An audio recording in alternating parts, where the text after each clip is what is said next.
What would you do if you knew that a nuclear missile was headed right for you? If you're anything like me, the first thing you might do is panic, immediately struck by a paralyzing terror as you try to think about what to do next. Mind numb from the sheer absurdity of the situation, you might then reach for your phone to text your friends, maybe even regrettably an ex, to tell them that you love them and to say goodbye. Well, at least that's what I did. At 8 a.m. on January 13th, 2018, I knew that I was going to die alongside everything and most everyone I ever loved. I just stepped out of the shower. My hair was still dripping puddles on the floor when my phone started to blare with the most obnoxious alarm. I flipped it over and the screen lit up with a message in all caps. It read, "Ballistic missile threat inbound to Hawai'i. Seek immediate shelter. This is not a drill." My whole body went numb and frozen, and I threw on a bathrobe and sprinted down the hallway, calling out for my mom. My memories after that point are a bit disjointed, but I remember sitting on the bottom step of the stairs, my mind racing, my hands shaking as I scrolled through Twitter, hoping for more news or instructions, but my feed was filled only with other people desperately begging for information. I couldn't believe what was happening, but at the same time, I couldn't shake the belief that I was going to die. I was so overwhelmed by the enormity of the situation, my mind just shut down. In stark contrast to my reaction was my dad's. He and my older brother had gone out that morning to buy donuts from a local food truck. When we got the alert, my mom called them and instructed them to come home immediately. And my dad had responded that they would head home just as soon as they got their order. What better way to watch the world end than with carbs and sugar, right? They'd just gotten home, donuts in hand, when we finally learned that there was no real threat. It took 38 minutes for the government to push out a follow-up alert to all phones, stating that the initial alert had been a false alarm. In the weeks that followed, what did you do in those 38 minutes became the hottest conversation topic on island. While I had sat paralyzed in my bathrobe, my best friend's family had launched into immediate action. They'd had house guests over at the time, two close friends of her parents. When they got the alert, they figured that the safest place to be was likely the narrow crawl space behind a wall in their basement, which was built into the side of a mountain. In just 38 minutes, her parents and guests had got my best friend, clutching her small dog, wedged into the hole in the wall, and they'd pushed the refrigerator in front of it to barricade it off as best they could. The adults had then stood, arm to arm, backs pressed against the fridge, hoping, futilely, that their own bodies might do something to shield her from the incoming blast. Now, another friend of mine doesn't even remember the alert happening. It was a Saturday morning, so of course he was sleeping in. His only memory is a dim recollection of his father coming into his bedroom and pulling his windows tightly shut. Half asleep, my friend had asked him what was going on, and his dad had responded, "It's nothing, don't worry, go back to sleep. I love you."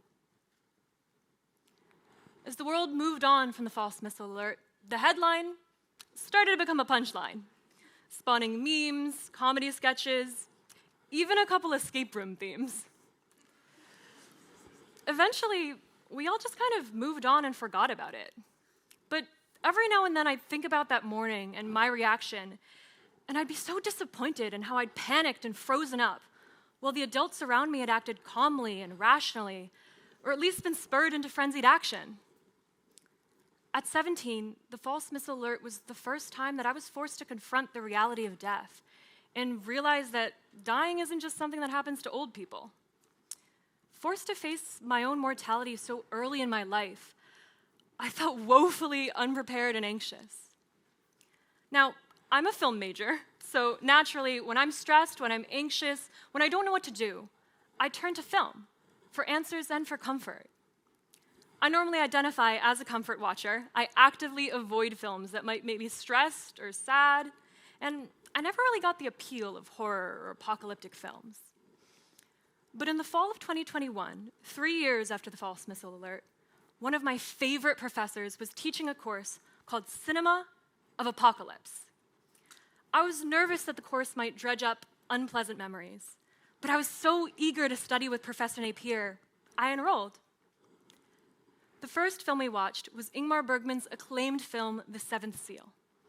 It follows a troupe of characters making their way across medieval Sweden during the Black Death. As I watched the characters reckon with and react to their impending deaths, I started to notice an uncanny resemblance between the characters and how my own friends and family had reacted to the false missile alert. I was just like the mute girl, terrified and paralyzed by terror and disbelief. My best friend's family were like the knight, desperately pushing back against their fate in whatever way they could. My other friend's father had calmly accepted death's inevitability, and he'd made the decision to leave his son in blissful ignorance. This exact acceptance and decision was perfectly portrayed in the young couple with a son in the film. It was startling but also comforting to see a film from 1957 so closely resemble my own modern-day apocalyptic experience. One of the first things you learn in any film class is the idea that a film reflects the time in which it is made. Apocalyptic films often depict apocalypses that are representative of the most pressing threats of their time. The Cold War and the fear of nuclear weapons gave us Dr. Strangelove. The bombings on Hiroshima and Nagasaki during World War II are explored and reimagined in Godzilla and Akira.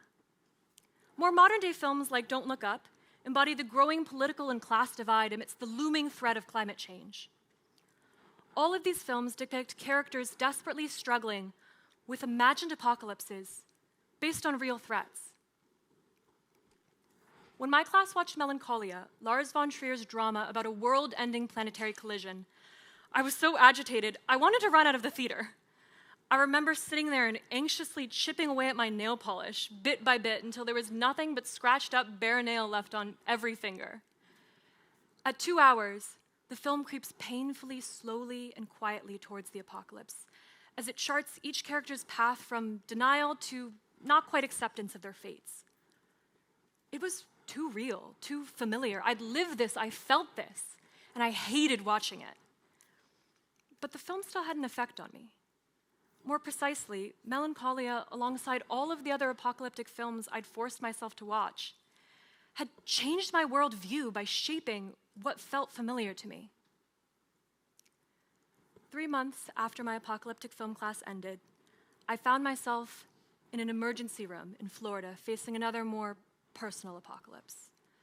On a spring break trip cut short, I was struck by intense pain and nausea and the overwhelming feeling that I was dying, and that my world, as I knew it, was coming to an end. It was terrifying, and it didn't get better. With no definitive diagnosis from doctors, I returned to Tufts, and I finished the rest of the semester racked by waves of pain that would appear and disappear unpredictably with no solid answers.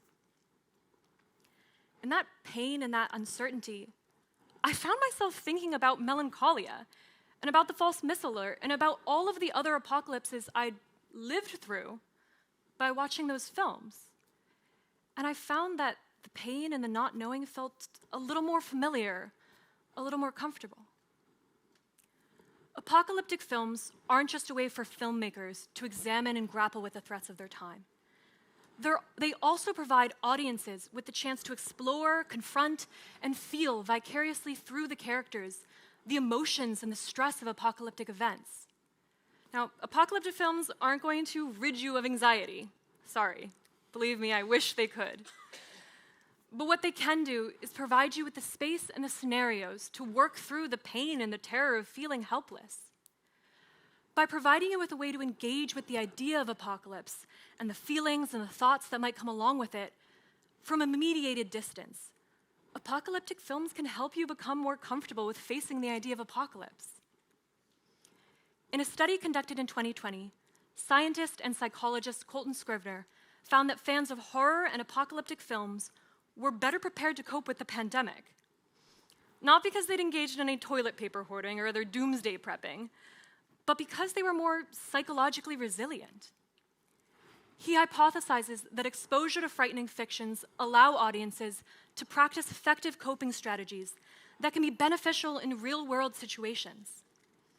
Having lived vicariously through many different apocalypses by empathizing with the characters in those films, the pandemic was all the more familiar and less daunting. I'm still fighting my illness every day, I still have days where I feel like death is closer than I'd like it to be. Those fears haven't gone away. But I'm learning to live with the discomfort. I'm building my resilience.